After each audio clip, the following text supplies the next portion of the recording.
If you can love yourself, it's woHin, let's go, huh?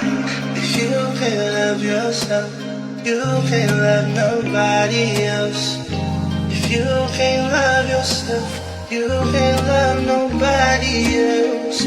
If you can't love yourself, you can't love nobody else. If you can't love yourself, you can't love nobody. Yo, what's good, y'all? Welcome to the first episode of Teaching Styles with JJ Loves to Teach. I am yours truly, JJ Loves to Teach. So just to kind of give you guys perspective or perspective on what teaching styles actually is. It's actually a spinoff of a interview series we used to do on IG Live back during the pandemic, where we interview different creatives about their inspiration for writing. It was kind of a way to connect different artists around the world, specifically in spoken word, with my students who I also teach spoken word for, which is my full time job, teaching math and spoken word poetry to the youth in Baltimore City. Um, Today, we are going to be building on that in a sense where we just have a pod that we just chill, relax, sit down, still have this interview, but with different types of creators, not just spoken word artists, but rappers, singers, musicians, artists of all types, 2D, 3D, um, performative, and we just kind of get their perspective on their inspiration. We know that art is something that evolves over time, and we want to pick the brains of some dope artists around the world. And today, I have a few friends that are going to be joining us, and we're going to start off with my brother, who is a native of Michigan. I'm also a native of Michigan, and we met in at college, and this dude is doing his thing in the education realm right now, and so I'm going to go ahead and let him introduce himself. So welcome my brother Chris to the stage. Hey, what up? What up? What up? What up? What's going on, boss? How you been, man? How you doing? Hey, man, I am good. We're recording a little bit later than my bedtime. With like Yeah. You know, it's after curfew. absolutely, but I got a cup of coffee with me, so I should be good to go. Yeah. And so what a lot of people don't know, Chris, is that I won't actually be revealing that I'm starting this show until after the new year. But Oh, this okay. first episode is Yeah, actually 2 days before Christmas. So you guys are yeah, giving us educators in our free time mode, right? You know, man. so low key right now, if we weren't doing this podcast, we both would probably be asleep right now. Knocked out, man. Hey, look, so two things. First, that take is 100% correct. As educators, being on break, it's like it's like just taking a trip to Wakanda. It's just a beautiful Yes. time Yeah. of refreshing. Yeah. But the second thing, hey, it's an honor to be able to be one of the first guests on the show. So happy to be able to do this with you. Yeah, man. Appreciate that. Appreciate that. So let's just get, into the social stuff out the way, bro. Okay. You know, we both are Michigan natives, Yeah.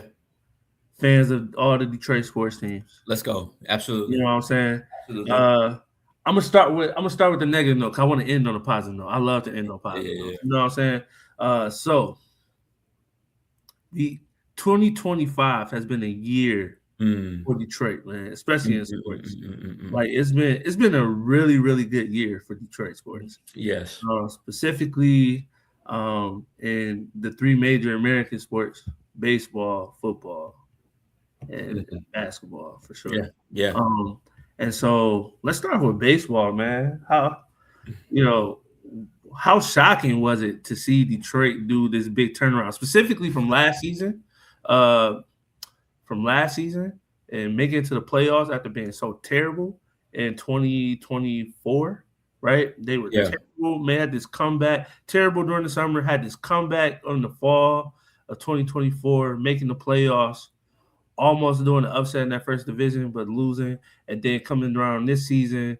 In the summertime, they went on this tear. Were number one in the division, number one in the league at one point, and then kind of having their ups and downs, and and then having the best pitcher in the league, and all of that was cool. Hey, bro, look, man. So this is what I want to say right off the top.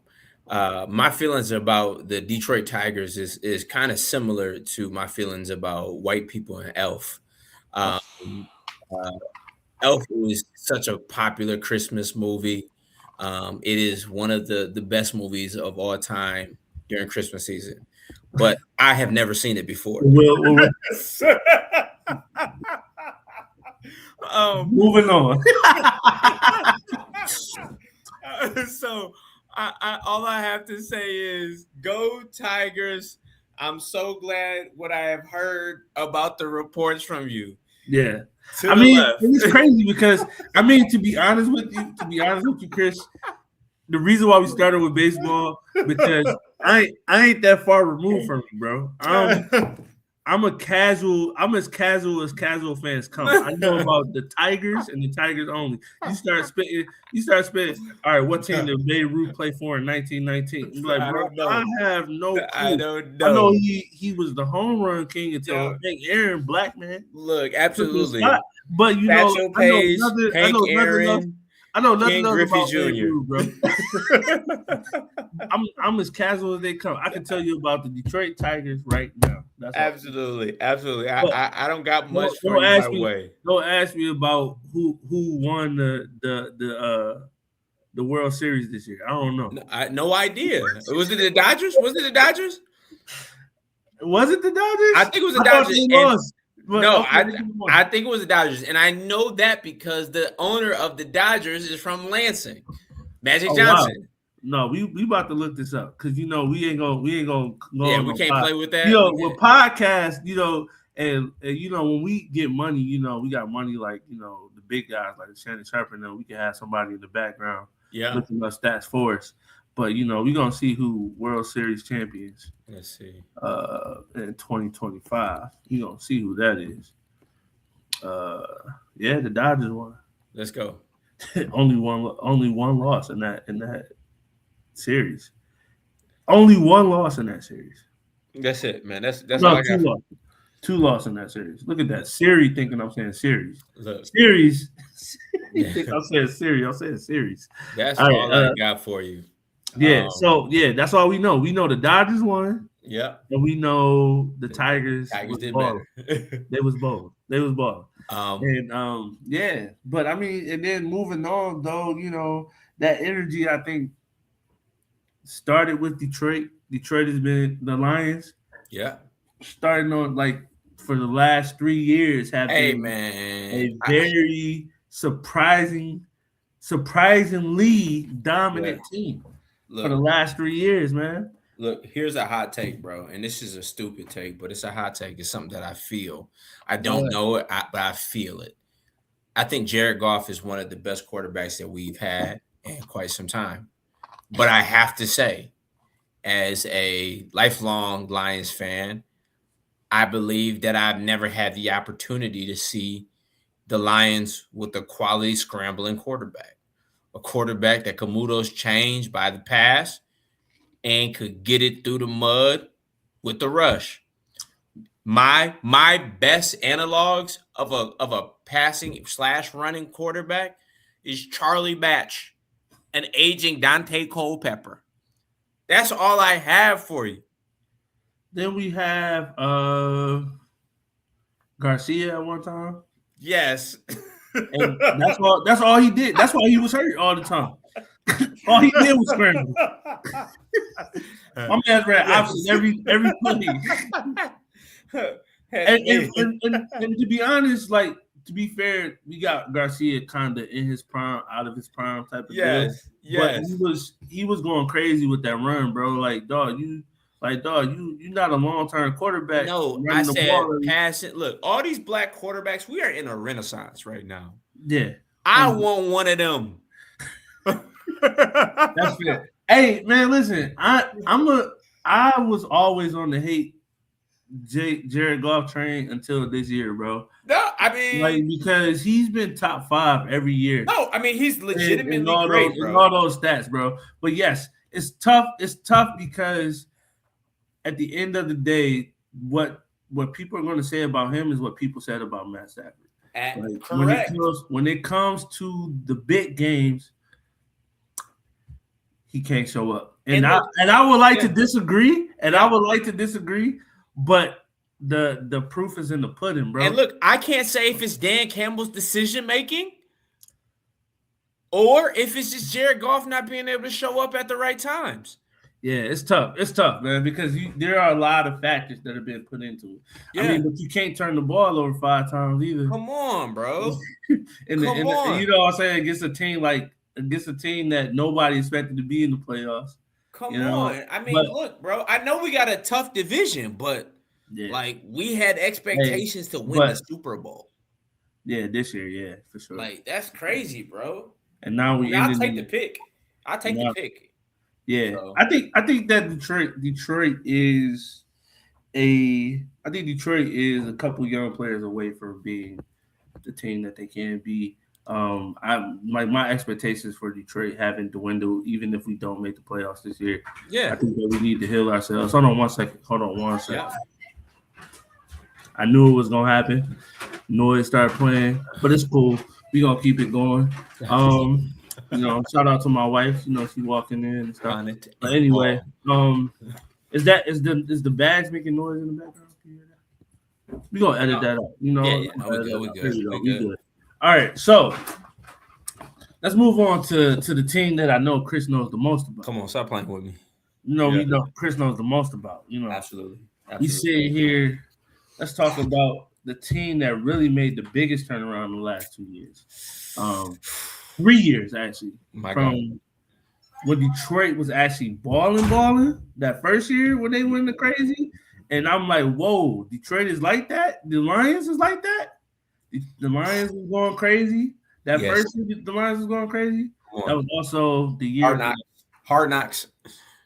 That was also the year the Pistons decided that they were going to go on that 27-game worst team losing streak in history. Only 14 wins, brother. My God. We don't went through some stuff. And I would be lying if I didn't say it was embarrassing. 27-game losing streak. Look, man. Let me just open up by saying, even in those dark days, bro, I remember we was tapping in and still feeling like God was going to use this. That there was a purpose for this pain. That something was being cultivated within our franchise. Cade Cunningham. Hold on. Before you finish. Yes. I got a solo you. Let's do it. Go ahead. Talk to him. Yes. Cade Cunningham in the book of game 26 said something to the effect of, we're not a 27 loss team. We're not a 14-win team. We are better than our record. Sometimes you just gotta know it. Cade knew it, but it only shows in time that those things get validated. And so, all that to say, I'm being super dramatic, but like, it was a really tough season. Yeah. But my God, to be able to then enjoy the fruits of coming out of that. Yeah. Like last year's New York Knicks, bro, I promise you, bro, I was ready to file on any New York Knicks fan. You know what I'm saying? But now, 21-6, 22-6, whatever our record is, 13-game win streak. And that young core, too. Won't he do it? Young core. And my God, we getting all these trade rumors, man. I pray to God they don't trade none of these guys, bro. Hey, bro, look, listen. Let me just tell you right now, bro. Like, I will, like, stop selling low on people, bro. Mm-hmm. Stop selling Aaron Aflalo, selling low. Chris Middleton, selling low. Spencer Dinwiddie, selling low. Bro, I mean, it don't matter now, but Smush Parker. Bruce Brown. Bruce Brown. Yeah, Bruce Yeah, Brown. like stop selling Pistons. Why don't you stop selling low? But you know what it was? You know what it was though, bro? They still wouldn't have been good. I think that Stan Van Gundy era, yeah, and some of those eras that came after that, yeah, were they didn't have a developmental staff. Staff that could develop those players. Sekou Doumbouya could have been a really great player, bro. And he's in Japan right now, bro. Mm-hmm. Because nobody wanted to build on that, you know. Yeah, what I'm saying? Yep. Killian Hayes is playing for the G League. Well, he's not an NBA caliber player. No, but I'm hearing a lot of like, bro, we got to get rid of Jaden Ivey, and I'm just saying, like, man, just missed 11 months with an injury. Let him heal. I'm not saying that we have to keep Jaden Ivey. We can trade him at some point in time, but sell high. Don't throw him away and invest picks into getting off of a really talented young player. So, yeah, man, but I've been so blessed by this Detroit season. I know we talked about this being past our curfew, but what I'm finna do after I get off of this, I'm finna go to sleep. Then I'm gonna wake up at 11:30 so that I can catch the Sacramento game. That's fair. That's fair. All right, man. Well, that's a good segue because now we're gonna go ahead and get into this interview, bro. Mm-hmm. So, yeah, man. You talked about a little bit about your educator background. Can you? Yeah. Please, like, what do you do? Who you are for us, real quick? Okay. Yep, for sure. Sorry about that. No. So, again, my name is Chris Cadogan. I am a educator by day. I'm actually a school principal of elementary school. I invest a lot of my time and talents and passion into that work. And I get the opportunity to see kids just grow and thrive and flourish. And I get to see the other stuff as well. And, we pray about that. It breaks my heart. But that's some of the stuff that really inspires what I do during seasons like this when I'm on winter break. I write about my experiences within education, within systems. I write about politics. I write about structures and ways that we can topple them, ways that we can better prop them up and shore them up. My downtime, I rap, sing, do a little bit of academic writing. I finished my doctorate about 4 years ago. And so I do a little bit of everything. I think that's a sufficient intro. Yeah, I appreciate that. And so as a part-time, creative. Yeah. I would say, or just a creative. You're a creative. It's not part-time. Yeah. But you do have a job that puts bills on that pays the bills and puts absolutely. But, let's talk about your creative process, your creative flow. Mm-hmm. As a writer, what do you think inspired you to pick up the pen? Man, what was so interesting about that, I was thinking kind of along the lines of that question just earlier today. I think it's different modes that I create in were inspired differently. So singing is something that I started to do. I want to say like back in maybe like 6th grade or 7th grade, or 6th grade, probably 5th or 6th grade. We all sang, right. Just because like when radio, played the song, we just wanted to sing along with it. And we grew up back in the day when you had like strong, like black male R&B vocalists. And like we would just try to match some riffs. Yes. Riffs with them. Yeah. So you never understood yourself as singing, as being a singer. Yeah. because that was the bar. Um, but I never forget it back in, I think it was like ninth grade. My orchestra teacher, because I played in the orchestra in high school. In ninth grade, we had a concert, and my orchestra teacher, rest in peace, Miss Langford, she asked me to sing some Temptation songs, Mm. and I sang some Temptation songs, and I got like a compliment or two, and so I was like, "Oh, maybe I can sing." Mm. But I had always been writing. Some of my first kind of forays into writing back in the day, if you had a computer, you had a program called Paint. Okay. Yep. Yep. Paint Mm. allowed you to draw pictures and make a text box and write stuff. So I would draw pictures on Paint, and then I would write what were poems. Mm. And this is at the same time HBO had a show called Deaf Poetry Jam. Uh-huh. So I was playing with those different mediums and modes and stuff like that, um, and started doing that. But the other layer was, um, we started running into freestyle battles. Yeah.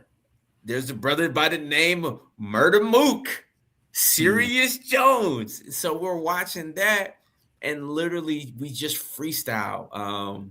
We had gotten me and a couple of homies of mine had gotten Ninth Wonder like beat Okay. CDs, and Classic. so Legend. Legend. yes, so we would just play that and just freestyle. And but from the poetry background, I actually started using some of those skill sets to write rhymes, and then conscious hip hop started coming out. Kanye, or actually, Mm. Kanye came out, and through Kanye, we learned about conscious hip hop and all that kind of stuff, and that Mm. took it to another place. And so, just from like high school on, just creating, and so I think it's about what I saw out in the world, and Mm. what those told me about who I could be as an individual, that helped feed kind of my journey and creating and writing and stuff like that. Yeah. Yeah. Um. Through being a creator, right? Being creative. Yeah. How many projects were have you been able to release since you've been a creator? Yeah. So, I didn't really start getting into a studio where there's an engineer, um, Yeah. until, what was that, college, Sure. because part of that process is taking yourself seriously. Mm. And so sometimes it takes, collaborating with others to take yourself seriously, because sometimes people take you more serious than you take yourself. Because Mm. people take you seriously, Clip that. that'll make you take yourself seriously. And so it was a couple of friends from church, back in college, who, we started just like playing around with like music and stuff like that. And one of them, Joey V, was like, "We need to record this," and I was like, "Record? How are we gonna do that? I've got GarageBand." Mm-hmm. But he's like, "No, we should record." And so we did some independent recordings, and so we made like 2 albums of just our like stuff.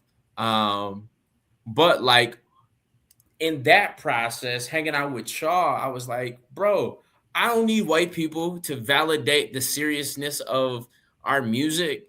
And so, taking some of the lessons from that, just collaborating with, some homies, you and Marcel, we started to, I think we recorded a mixtape, Mm-hmm. upside down mixtape. Um, And then we got then like, from there, yeah, I got bit, so I was just like, bro, I'm gonna make music and then I'm gonna yeah. record it. I'm gonna make an album, and so I probably made like 3 or 4 ones following that, and I probably had like 2 more just that I've made myself but haven't really released. So Okay. Okay. yeah. Do you feel like it's hard balancing uh your 9 to 5 with the Yeah, creative man. process. Yeah, man. So and you know this well. Like it's only hard if you don't understand your arrangement. Mm, Like so when you find yourself like during the pandemic, we was at home all the time. And so we mhm, was like, bro, if we can invest more time in this, we mm, can really flip a coin. And then when you start like taking for granted that like, bro, you're not 20 anymore. You 35. yeah, like you locked into this. And if you want to be a full-time artist, you're gonna have to invest what you're putting into education into that.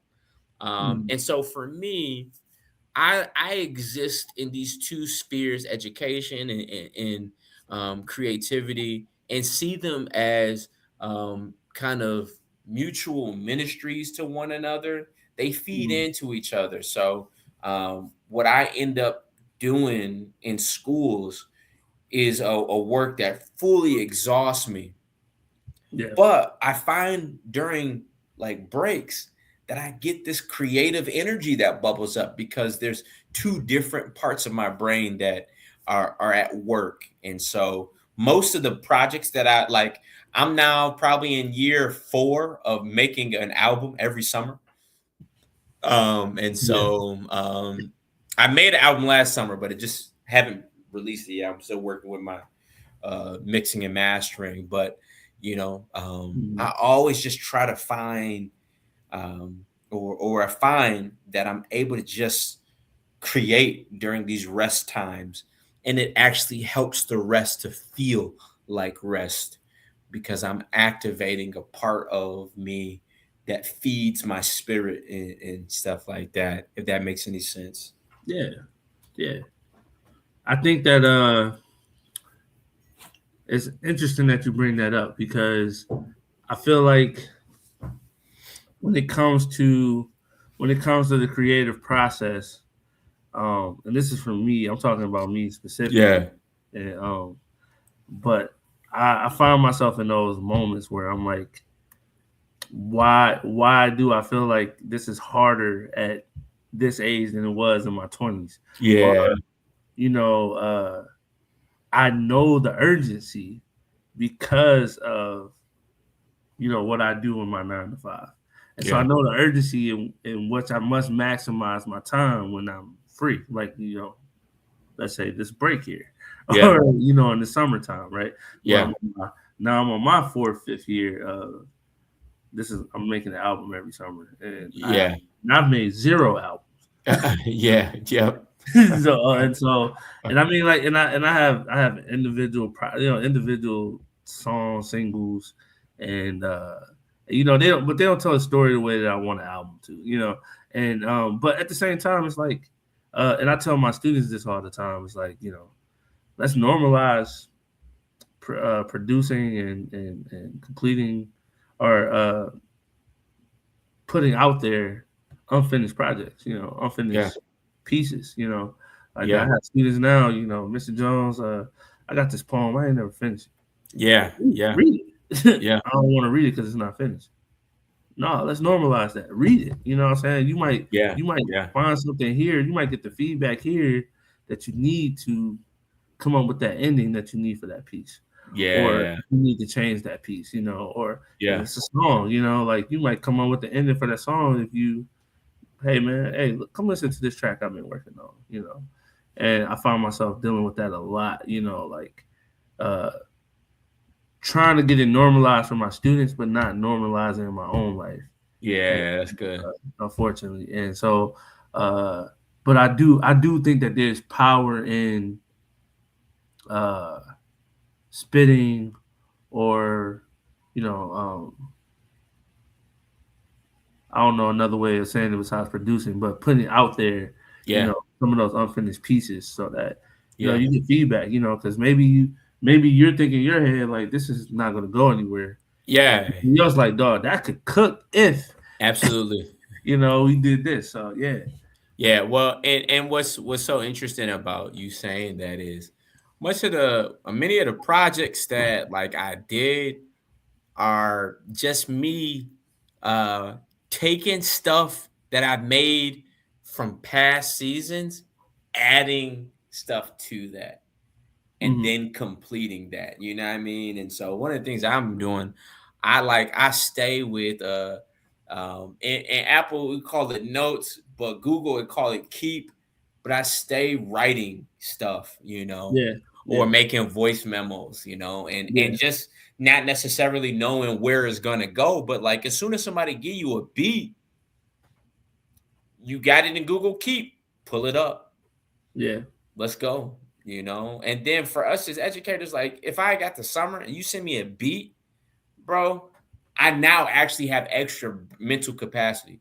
I'm finna write to that beat, bro. I got something to write to. Yeah. I have something to write to, bro. Like Yeah. I'm finna get it done in like a week. Like, and if I'm feeling good about myself, bro, I'm getting it done that day. Mm. So Yeah. yeah, man. Yeah. No, I love that. I love that. Well, I think you kind of answered this question a little bit, but 'cause I was going to ask you like when did you start writing and when did you take it seriously? But also, man, so as a creative, we have these times where we come uh into interaction with blocks, with writer block and Yeah. stuff like that. How do you handle that? How do you handle writer's block? Yeah. I mean, what's so funny about that is I've like I told you, like I made an album last summer. I've not written a verse since, Hmm. and so sometimes I've been in seasons of my life where I felt like it was my job to push through, but that's not what kind of creative I am. So I think part of it is, when encountering these writers block, just kind of know who you are as an artist. I Hmm. don't have to do this uh for my life, for my family sustenance. Right. I write for as a sense of expression, a catharsis to help me make sense of myself. And so if I don't got it, I don't got it. I release all the pressure from the situation there, and then I also, like me and many artists too are actually like you have multiple talents too. If you're not able to get it in writing a rap verse, try to write a poem. If you can't write a poem, write a song. You can't write a song, just sit down and write some prose. If you can't Mm. do that, try to make a narrative. If you can't do that, grab your guitar or your piano, whatever it is. But just create, have fun, you know? I hear that. That's good. That's good advice. Yeah. Definitely some good advice. Before we keep going, man, we got another guest that's gonna be joining us right now. This is another brother of ours. We've been kind of talking about him. We've been talking around him about him. Chris has been very humble with his beginnings, but yeah. So, but yeah, this person has also played a part in I think in Chris's journey. Yeah. So I'm gonna introduce him. I'm gonna let him introduce himself. But he's also a native of Michigan. Bring him up. We met him in college as well. Please welcome my guy, Mr. Mars Davis, coming. Greetings, greetings. How are you guys doing? What's up, brother? Can you hear everybody on the stage? What up? Yeah, I can. I switched over to my computer. You switched over to nobody knew you switched over though, bro. Like this is totally Oh, different. So, yeah. but that's what's up, though, man. That's what's up. Listen, how you doing today, bro? Yeah, right. I'm doing fine, man. Still working. We were working today, but also, children. We're going through the cycle of sickness. Absolutely. So we had a kid who was throwing up the other day, and then today we had a kid throwing up, and so we're going through the cycle of sickness. Got 3 kids, so 2 of the 3 have been sick. So I guess that third one, his is coming up soon.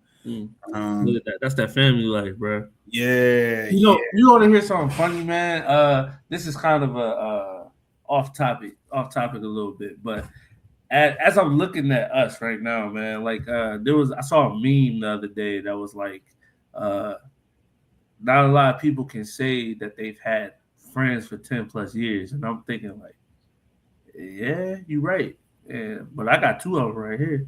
Like we've been friends for a minute, bro, and and I'm looking at the evolution of us as a group, but as individuals as well. Like Chris with the hair. Like he had no hair 10 years ago, 10 plus years ago, and like I'm looking at Mars with the suit on.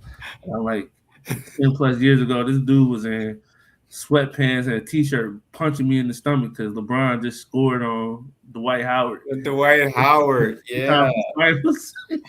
Wow. Yeah, bro. And you know what I'm saying? Like, me, man, just violence. I would just say I was skinny, bro, and now I'm big. I'm big, bro. I wasn't saying that. Husky energy, bro. Husky energy out here, bro. Hey, bro. Big husky, bro. Yeah. Hey, bro, Dwight Howard was the man, bro. Yeah, well, yeah, in 2009 for sure, bro. And you used to have the longest hair too. Yeah. Well, that was later, bro. I'm talking about 2009 when I was getting punched and getting bullied by Marcel. Yeah, I was the biggest. I had the longest hair. You did have the longest hair back then. Mm-hmm. Yeah. Boys start balding at the top, start thinning at the top. And back then, he was the most productive when it came to this creative game, too. And that's a segue. What you trying to say? I'm talking about segue. What you trying to say? Bro, he hit you with that G universe. Dang, homie. Yeah, high school, you was the man. No, he was the most. Yo, Mars was dropping a song every day or a beat. Yeah, bro. He had something every day. Hey, bro, day, y'all hopping on this? Y'all hopping on this? Every y'all hopping day. on this? No, bro, and I'm sitting here stressed out about whether I'm about to be in broadcasting anymore if I'm going into this education program. Hey, bro, it's a wonder man's graduated, bro. I swear, man, just spent all day on Fruity Loops, bro. Yeah, bro. I remember. You being that boy. I figured out that government loan for the laptop. Bro, I got. This boy like he was like, "Hey, y'all heard about Reason? Y'all heard about Logic? Bro, yeah, they taking over. Fruity Loop ain't this man, bro. Yeah. Once I had my own little computer and Fruity Loops, and I had my little. It was Cool Edit Pro, which is like the predecessor to Adobe Audition. Man. So Mars, man, what inspired you to pick up the pen, bro? What inspired you to start? Start writing. I think just listening to hip hop and just music around me growing up. I just remember watching videos on TV or listening to my older siblings listen to music. I like vividly remember like being disciplined, standing in a corner because I got in trouble, and my brother playing like some Snoop Dogg or something, and just getting more, just being interested in wanting to write my own music and stuff, being inspired by that. So those are my earliest thoughts of me getting into it, like just hearing stuff on the radio and. Like, hey, let me write something. Yeah, I feel like that's kind of my story too, man. Like I think for me, when it came to creating, at least when I first started off, like obviously it was rap, right? I think our influence was hip hop. When I first started creating, it was this notion, this feeling, this idea that I had something to say. And the only one who can get it out the way I wanted someone to hear it was me. And I feel like that again, we talking about evolution. That's kind of, I feel like, the theme of this episode. Right, Uh, right. and like I feel like now when I write, right, it's for when I write, the purpose, like especially for spoken word, the purpose is for me to say something unique that only I could say to people who are listening. So when I think about writing, and my inspiration for writing is to uniquely produce words, poems, songs that only I can say in the way that I want it to be said. Mm-hmm. But for audience to hear it and enjoy it in the way that they need to feel it and enjoy it. Yeah. And so, yeah, I don't know if you got anything you want to add Yeah. or Yeah. Well, for that. you mentioned evolution, and you kind of alluded to just how we came to know each other, and just what type of things that I was doing while we were in college. But what you just said there just made me think of like my evolution through songwriting, and even the poetry piece, and just creating. Because I remember I just wanted to participate in what I was hearing. Um, Mhm. so I would write things, not necessarily about what I was doing, but I would write things about uh, kind of mirroring what I was listening to. So I grew up in Flint, Michigan. So at that time, I was listening to a lot of the mainstream hip hop, but also some of the Flint based hip hop as well. Okay. And during that time, we're talking about the early 90s, mid 90s. The hip hop scene was really gangster rap focused. So Yeah. a lot of the music that I was creating, although I wasn't participating in the stuff that I was talking about, was mirroring what I was hearing. So I would, rap from that vantage point. And I did that for a long time, like just rapping like I'm a gangster rapper, or very like gutter type stuff. Mhm. I would continue to do that elementary, middle school, high school, was with a group, which was basically our family. Like back in the day, in Motown days, the families would come up with their little singing groups. We had our little rap group because that's the time in which we came up with. So our cousins and friends, we had a little rap group. And then something switched in my own personal life though, like where I like became enlightened, and back to the theme of evolution, like I I began to care about my community. I had mentors and stuff, and that kind of pushed me into writing. It changed my writing. I started to write more, or conscious rap, or what people would say is woke now, which is a whole different conversation. But yeah, I got into that. I got into college, then started my personal relationship with God, and Mhm. got into the Christian rap scene. And then I met you guys. Yo, shout out to God though, for real. Shout out to the Yeah, big God. yeah, big God. So that just I know that may have been a little drawn out, but that's No, years, that's that's what I. years of stuff kind Yeah. of packed into like one thing of like how I came to this point. Now, post college, career stuff, family stuff, kind of in an interesting place in regards to creating. Mm. Yeah, not creating as much, at least not putting out stuff as much. I'm definitely, writing things, or even going back to things that I've already done, reciting those, revisiting those, um, discovering new things about things that I wrote. Like, I don't know if you guys ever write something, and maybe you're like master craftsman, and everything you write, and every intention that you have. But sometimes when I go back and listen to stuff, I'm like, did I write that? Like, that's dope. And Mm.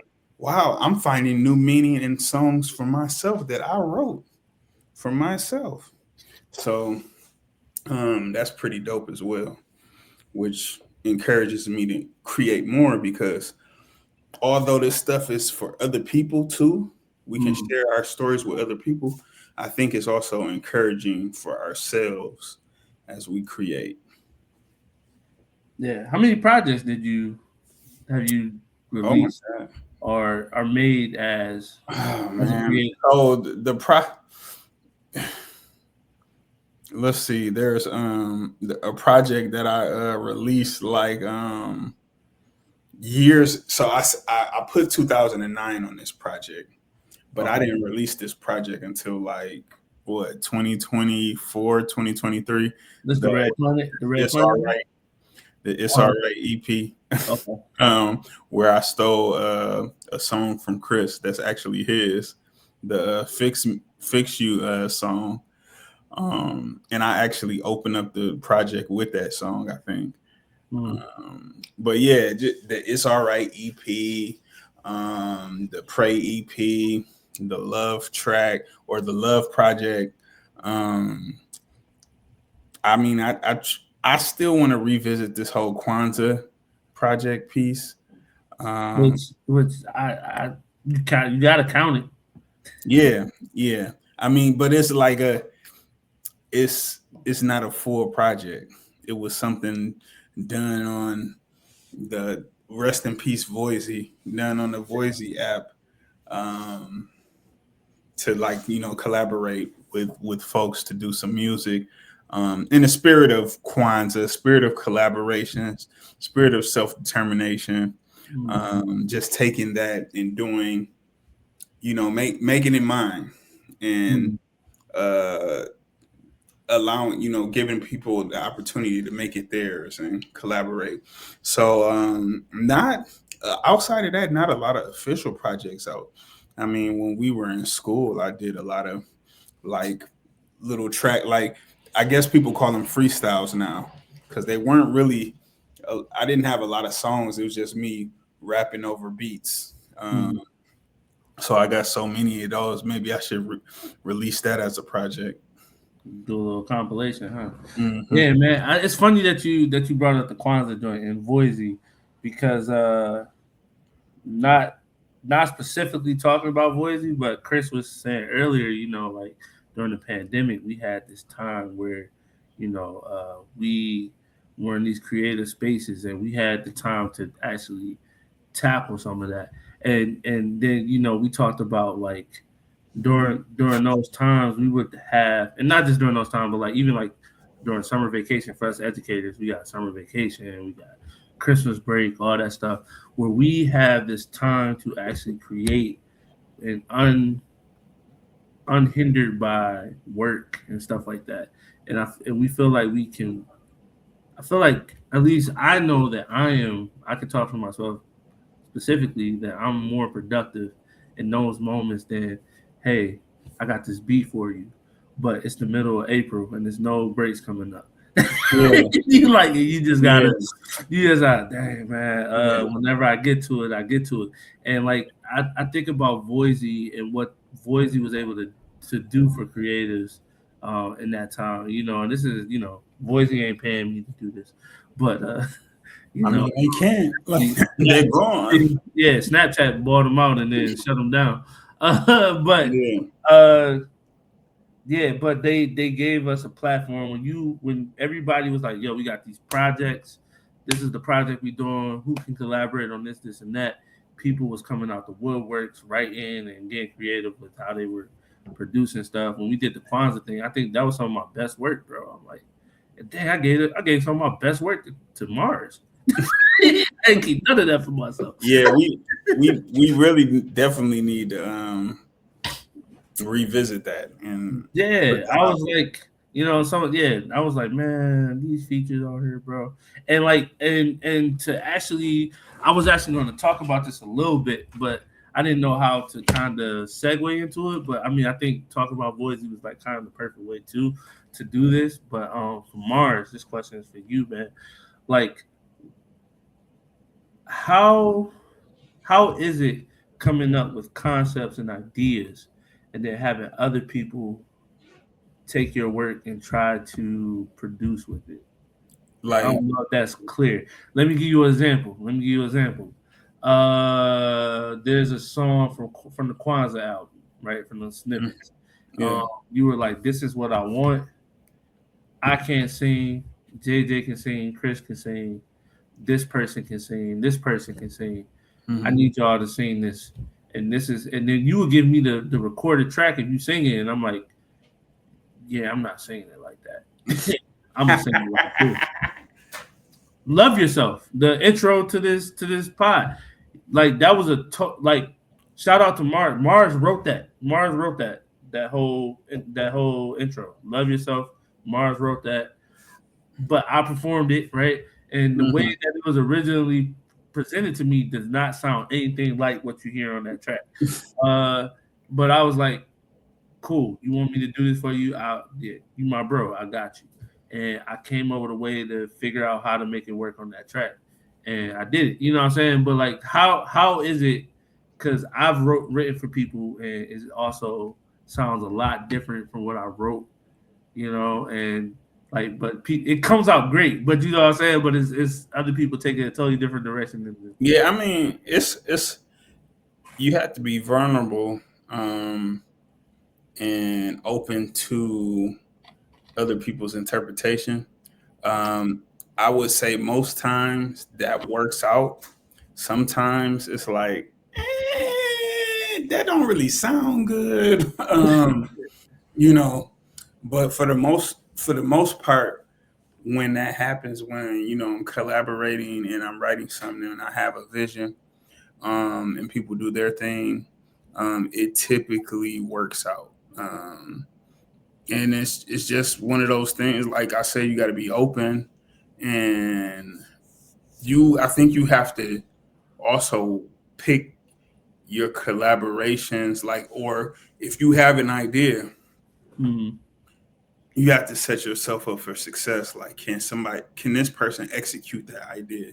And if they do go somewhere else with the idea, do you trust them enough with their creative license to do that? So I think it's all about the relationship, but also, I mean, sometimes, because I think we do music. There are people who do music solely for monetizing their music. Sure. And then also there are people who do music, and I can fall in either category, but it's times you do music and you do creative things to build relationship, to build community. So it also depends on how you're approaching it. Like, are you approaching this solely to you trying to make a banger, you trying to monetize this, or is this like a community builder where you're trying to build relationship, and just by the virtue of you guys working together, it's building that relationship? And I think you can do both, but how you approach the situation will also kind of impact how you feel about the product, or how you feel about somebody coming in and changing those things. And that's me, and I think it may be other people as well, but that's just how I approach it. What has been the end result of community building in your work when you say you do work for like relationships? I mean, it's so like that mean like 10+ years of friendship. Built a good relationship, and we built a good relationship on this song. So the next song we got gonna be a hit. Is that like what? Yeah. What's been like the end result? I mean, my bad, I cut you off. No, I would say the prime example is just our friendship. 10+ years of friendship, because I don't think we ever got together initially to be like, hey man, we trying to make money together or whatever. Yeah. That we've had some ideas around that, but I think for the most part we made and created together for one of the main reasons is because we felt led to do this as a God thing, but also through working together and creating together and doing life together, we were able to, build, our stronger friendship and bond. Especially, I think we were gifted that time during the pandemic because we've graduated, we got our lives going on. At the time, we were all in different places. Chris and Lance and me in Mount Pleasant, and you out in the DMV. And during that time, it was like a time capsule where we were able to get back to a space where we were like talking every day, pretty much, and working on stuff, coming up with ideas, and just connecting. So I think there's that real life example of our creative journey together, kind of building that community amongst us. But I think it's something that outside of us, outside of college, because there was that, you remember A Clem, DK, Sam Frangioni, Right. all of those cats. Trying to leverage that creating together and building upon those relationships. But just like when we graduated and we kind of went our separate ways, we went our separate ways with those people too. But during that time, we were able to build community. And I think if we had more time together with those guys and together with us, kind of focusing on creating, I think we may have created a lot more stuff. But we were in college for what we were in college for. We didn't come to college to do music per se. I actually did come to college. Yeah, I mean, I wanted to be. I didn't graduate from college doing music, but yeah, that was definitely the reason I went there. Yeah, man. I'm gonna invite Chris back into the conversation. Okay. I was trying to think about how I wanted to word this question, but I really wanted to get into some other things before we get into the next topic or the next question. I want to do this. It's Christmas time. If you had to pick between Boys to Men, Let It Snow, or Chris Brown, This Christmas, which one you picking? Let It Snow, Boys to Men. Yeah, without question, bro. Yeah. Okay, so it's unanimous. Yeah, it's my generation. I mean, you know. Okay, all right, here we go. Chris Brown is the guy. Chris I Brown love that song. Yeah, Wanye and Brian McKnight. Yeah, like what are we doing here? Like, and honestly, this Christmas, like he's an okay cover, but I go with the original. I mean Chris Brown, mad respect to Chris Brown, but just like, what about Mariah Carey, All I Want for Christmas Is You versus Whitney Houston, Who Would Imagine the King? I mean, bro, listen. Yeah, that's a tough one, bro. It's not. Well, it's Mariah. This is Mariah. This is Mariah, bro. That's the longest running. Yeah, bro. So Mariah's still at the top.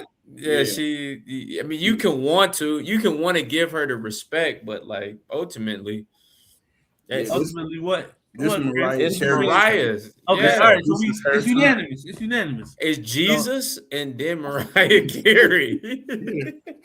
Come on, we know. I just wanted to see if I was gonna trick y'all up. Marry who? I'm sorry. Father, forgive me. Oh man. All right, let's take it R&B then. Let's go. Let's go.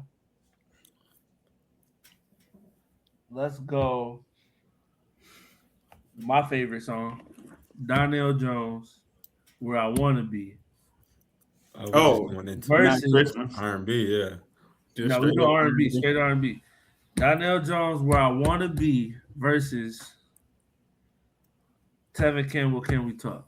Can we talk? Yeah, can we talk? I mean, Mm, yeah, yeah. Can we talk? I left my baby girl a mess. Yeah, I mean, That those was are what I'm both saying. really good songs. I mean, Yeah, I'm trying to trying to make it a I'm going competition. I wanted going to off be hard. nostalgia. I wanted to Yeah. be hard. And both of those are nostalgic, but Yeah. Let's I do think In Vogue, Don't Let Go. You familiar? Mm. Yeah. Okay. Versus Deborah Cox, Nobody's Supposed to Be Here. In Vogue. I'm gonna go with Deborah Cox. Nobody's supposed to be here, bro. In Vogue. You going In Vogue? Yeah. That's Deborah Cox. Come on, bro. That's a little more. Oh man. Yeah, I mean, yeah, I have a. I mean, it's more. It's more. I Not have only a version In of Vogue. that song In that Vogue. I won't say here. No. In Vogue, Don't Let Go made it on way more movie soundtracks. But Deborah Cox, Nobody's Supposed to Be Here, bro. That song I kind of. How did you get there? Hey, listen, bro. If How we did you knew, get if there? we knew the song probably wouldn't have got made. All All right. What about next? Too Close. Y'all familiar with that? Oh, bro, have you actually heard the unedited version, bro? Of Too Close? Bro, Yeah. I've heard. I just found out. I remember listening. I was like 30 years old when I found out what the meaning of that song is, bro. Yeah, I was listening to the song like, oh. And What are like we somebody doing? like TikTok is bad for people, bro. I ain't Yeah. like let me not say that because these clips going on TikTok. So Yeah. I use TikTok for the good. But but TikTok is the reason why I found out the real meaning of that song. Anyway. Yeah, bro. It's so bad, bro. We next- was watching that on what's that show called? On Sister All Sister. that? Feels like we're Yeah. sexy. Yeah, All right, that's what it so feels like. next Too Close versus John B's They Don't Know. They don't know. Say it again. Too Close versus They Don't Know. By Yeah, John They B. Don't Know. Don't listen to. Oh, yeah, that's a what classic, people bro. say. Yeah, That's a that's classic. that ain't even close, bro. That ain't close. All right, No. I thought that was hard. Okay, Yeah, all right. man. What about TLC Waterfalls versus SWV Week? Oh, wow, that's Weak. tough. That's a great question, bro. Weak. That's a good one. That is Weak. good. That's I'm gonna good. go with weak for 5,000. I'm gonna go with weak. Yeah. Unanimous. It's unanimous. Yeah. That's tough. That is tough. Oh, you not agreeing? No, I'm in agreement, That but is that's tough. that's That is hard, tough. though. That's That's hard. That's hard. I was gonna. All right, yeah. Now Waterfalls versus Week was better. All right, now I'm gonna take their other hit, their biggest hit. Let's go. No Scrubs Okay. versus Lauryn Hill X Factor. No X scrub. Factor, bro. X No Factor. scrubs. Oh, we separated on this. Yeah, one. that's just the kind of vibe I am. Like that's X Yeah, Factor. but I mean, That that ain't even my favorite Lauryn Hill song. That's their probably the top song.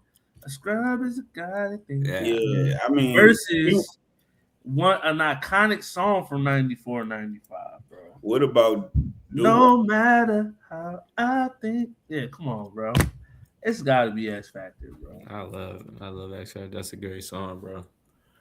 That album is such an interesting album, bro. It go all over the place. Was that the Miseducation? Yeah. So the album is classic, but Yeah. she hit herself in the foot when she only dropped one. She dropped when DMX dropped? Yep. Yeah, that was a hard year, I man. don't recall. Yeah, That bro. was tough. You talk But, about I mean, classic. Yeah, that's album, classic bro. too. Yeah, there was some classic albums in there. Classic album. bro. She dropped. Let's when DMX do tough year. a battle of the long-winded songs. So we're gonna do Rappers alike. The Message? no, we still R&B. We're gonna do Maxwell's Pretty Wings. Song goes on for like 20 minutes. Bro, I still Really? remember B upstairs in his No, room, it's bro. it's like 7, but B spammed that song, bro. B played that song like bro, every day. Cola did. All right, anyway, let's not name drop on it. Anyway, but so Maxwell Pretty Wings, we doing the song, the long-winded song, versus Tony's anniversary. Anniversary. Say that again. Maxwell's Pretty Wings. Yeah. Wings versus Tony's anniversary. Do you know what to say? That's all right. I mean, I think the answer is anniversary. However, I really do love Pretty Wings. That's like one of my favorite songs. That's actually hard for me. I can't actually come on with an answer. So because both of y'all say anniversary, I guess I'm gonna say anniversary too because y'all will win anyway. But yeah, that's actually pretty tough. I really don't know what I would have picked. If y'all would have split it, we would have just made that the audience would have to pick. Anyway, all right, let's do one more and then we're gonna go to this next question. Let's make this a good one. Rest in peace to my brother, D'Angelo, Brown Sugar. Versus. Dang, I should have did Donnell Jones on this one. But, Yeah. Brown Sugar from D'Angelo versus Casey and JoJo All My Life. Oh, it's All My Life, bro. What you think, Marcel? Brown Sugar. Chris say? All My Life, bro. You said All Your Life? Yeah, he said All My Life.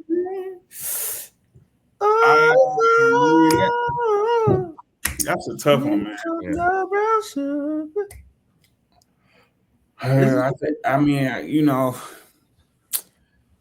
I think it's All My Life, man. Yeah. I wouldn't even go second guess it. I just wanted to play with y'all.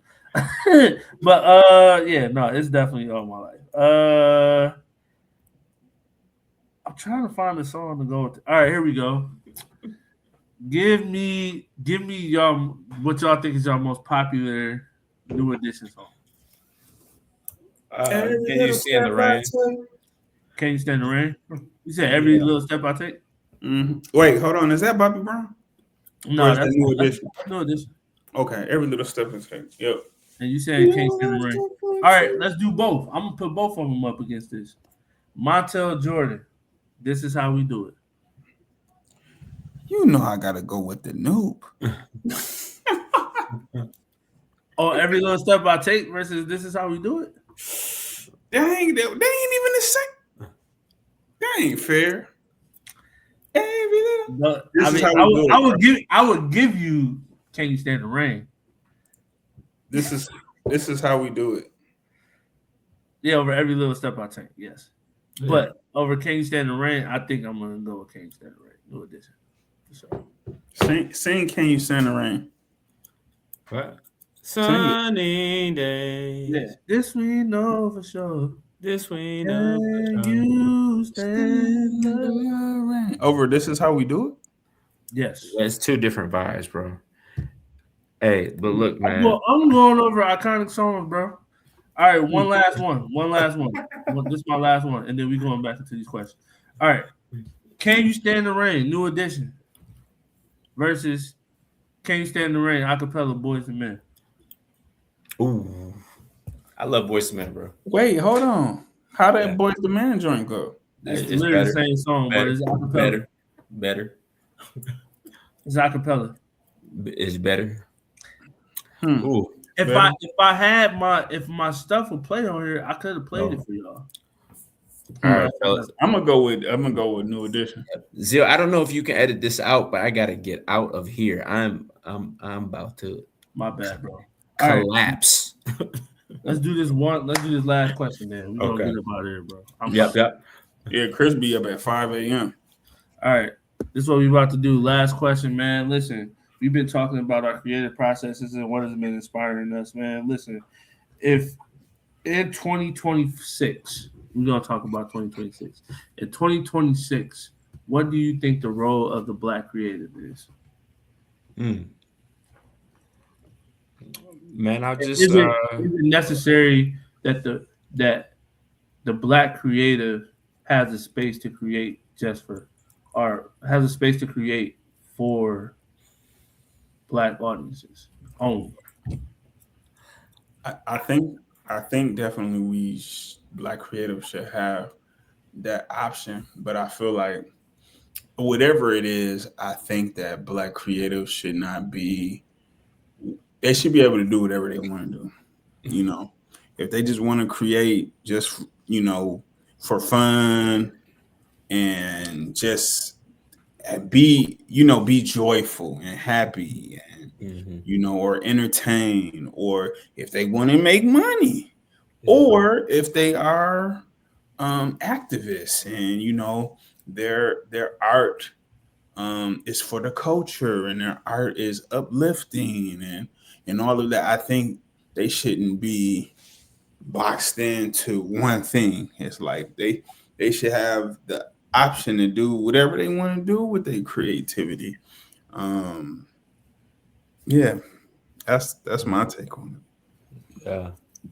Yeah, I mean, I guess only thing I would just add to it is that the black creative will do what the black creative has done for kind of eons. I think about kind of should the black creative be afforded a space. Um, Mm, and what's so interesting, I think about like Twitter. mm, Twitter wasn't made for black people, but black Twitter became what black Twitter was because of black people. And so whether afforded a space or not, uh, black creators will create, and it'll be what it'll be, and I think it'll inspire the you know um, I believe it's best said this way. There was the great African American philosopher, Huey's little brother, said, "Game it. recognized game." Riley. um, and I think that's kind of what the approach is. Just continue to create, um, whether it's as a sense of a vocation or calling or catharsis, and the audience will be cultivated. I mm, think sometimes we just gotta be watchful of like our capitalistic gaze, mm, because if everything is about what we can profit off of, um, there's some purity that is lost. You know, Hmm. that's kind of how I think. Um, yeah, that's what I got. Yeah. Somebody refine that. yeah, man. I think that this was definitely. I didn't. I'm not gonna do what Chris asked me to do. I'm, I'm gonna go ahead and wrap it up though. But yeah, man, I definitely think that this was a good. This was definitely a good show. We got some stuff that we need to ponder on for sure. Um, yeah, I feel like if there is a role for the black creative, obviously that role would transcend capitalistic needs or Yeah, whatnot yeah, for yeah. sure. Uh, but yeah, man, I appreciate y'all. This is the first episode. We just got done the first episode of Teaching Styles, and my brothers both came in here. Love y'all, man. Again, Love you too, bro. Hey, we love you too, bro. 10 plus years of friendship, and we all still creating. We actually became friends. Our first, y'all remember the first time we linked up, bro? We were doing You one. mean it? I mean the pimp named We Slick. won, we won a talent show randomly, bro. And so I was like, all right, cool. I guess we doing this for life now, bro. Till we start losing. JJ had that red slick back. So, what are you trying to get into? Yeah, man. But listen, man. Hey, definitely. Thank y'all. If y'all are seeing this on YouTube, make sure y'all go ahead and click that. Y'all follow that social media at the bottom right there. JJ loves to teach. JJ underscore loves the number 2 teach. JJ underscore loves to teach. There'll be more updates on teaching styles on there. Thank y'all again for tuning in, man. We're gonna keep these coming. So till I see y'all next time. Be safe out here. Peace. Peace. Peace.